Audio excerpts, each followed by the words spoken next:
Consumed by my loss, I didn't notice the hardness of the pew where I sat. I was at the funeral of my dearest friend, my mother. She finally had lost her long battle with cancer.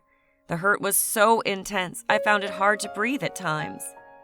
Always supportive, Mother clapped loudest at my school plays, held a box of tissues while listening to my first heartbreak, comforted me at my father's death, encouraged me in college, and prayed for me my entire life.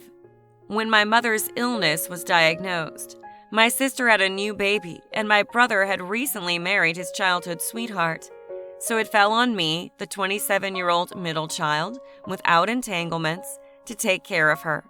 I counted it an honor. "What now, Lord?"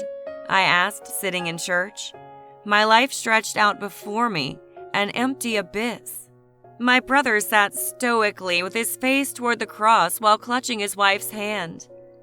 My sister sat slumped against her husband's shoulder, his arms around her as she cradled their child. All so deeply grieving, no one noticed I sat alone. My place had been with our mother, preparing her meals, helping her walk, helping her to the doctor, seeing to her medication, reading the Bible together. Now she was with the Lord. My work was finished and I was alone.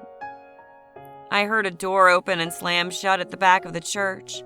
Quick footsteps hurried along the carpeted floor. An exasperated young man looked around briefly and then sat next to me. He folded his hands and placed them on his lap. His eyes were brimming with tears. He began to sniffle. "I'm late," he explained, though no explanation was necessary. After several eulogies, he leaned over and commented, "Why do they keep calling Mary by the name of Margaret?" "Oh, because that was her name, Margaret, never Mary. No one called her Mary," I whispered. I wondered why this person couldn't have sat on the other side of the church. He interrupted my grieving with his tears and fidgeting. Who was this stranger anyway? "No, that isn't correct," he insisted, as several people glanced over to us whispering. "Her name is Mary Peters." "This isn't who this is," I replied. "Isn't this the Lutheran church?" "No, the Lutheran church is across the street." "Oh, I believe you're at the wrong funeral, sir." The solemnness of the occasion mixed with the realization of the man's mistake bubbled up inside me and came out as laughter. I cupped my hands over my face, hoping it would be interpreted as sobs. The creaking pew gave me away. Sharp looks from other mourners only made the situation seem more hilarious. I peeked at the bewildered, misguided man seated beside me. He was laughing too, as he glanced around, deciding it was too late for an uneventful exit. I imagined Mother laughing. At the final amen, we darted out a door and into the parking lot. "I do believe we'll be the talk of the town," he smiled. He said his name was Rick, and since he had missed his aunt's funeral, asked me out for a cup of coffee.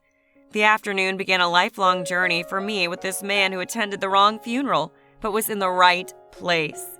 A year after our meeting, we were married at a country church where he was the assistant pastor. This time we both arrived at the same church right on time.